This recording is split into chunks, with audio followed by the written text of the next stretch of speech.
Welcome to How to Tutorial videos. Today we are just going to letting you know that how you can download Madhya Pradesh board 12th results. Yes, you can download MPBSE 12th results in very easy way.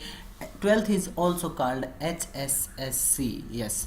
Today we are going to letting you know that about that how you can download the result. Link for downloading result will be in the description below. You can check from there and click on the link.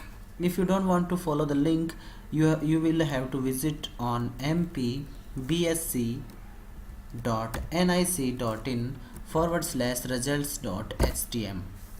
When you visit on that, you have to click on higher secondary 12th examination. Click over there.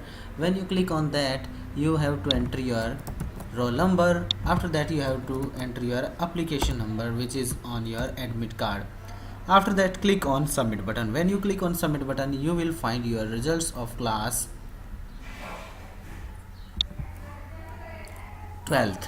Yes, you can find your result class 12th. Easy way you can easily find your MPBSE board result.